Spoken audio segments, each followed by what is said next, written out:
अस्सलाम वालेकुम वरहमतुल्लाहि वबरकातुहू। उर्दू कवायद में आज हमारा मौजू है फ़िक्रे और जुमले।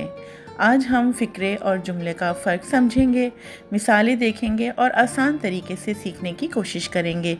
तो आप सब लोग मेरे साथ रहिएगा। यहाँ कुछ अल्फाज के मजमूए पेश किए जा रहे हैं, उन्हें गौर से पढ़िए। शाम से पहले, मसरूफ़ डॉक्टर, आलूदा ज़मीन, अल्लामा इकबाल की नज़में। मुदर्जा बाला जो अल्फाज के मजमूए पेश किए गए हैं उनके मुकम्मल मायने सामने नहीं आ रहे हैं, बल्कि पढ़ने से अधूरे मायने समझ में आ रहे हैं। उन्हें वाज़ेह करने के लिए शुरू या आखिर में चंद अल्फाज का इस्तेमाल ज़रूरी होना चाहिए था। अल्फाज का वो मजमुआ जो एक ख़ास तरतीब में बामायने होने के बावजूद मुकम्मल ना हो, फ़िक्रा कहलाता है।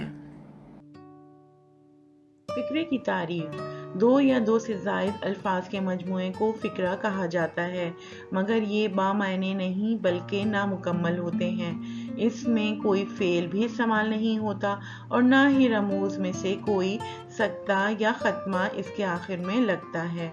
मिसाल के तौर पर, क्लास में 10 बच्चे। फ़िक्रात के बाद हम बात करते हैं जुमलों की। यहाँ कुछ अल्फाज के मजमूए पेश किए जा रहे हैं, उन्हें गौर से पढ़िए।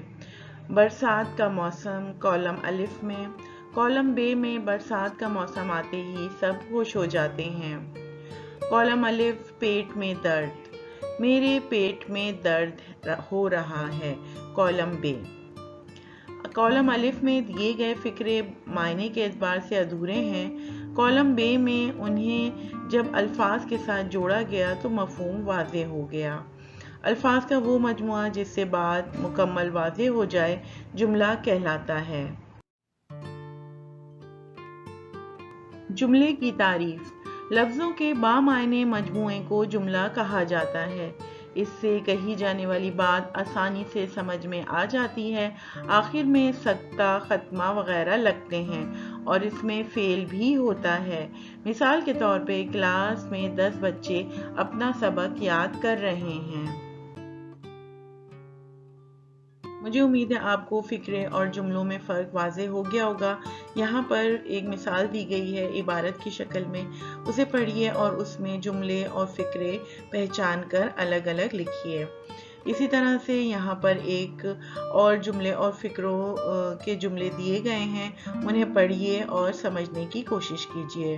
अगले सबक तक के लिए मुझे इजाज़त दीजिए। अल्लाह हाफ़िज़।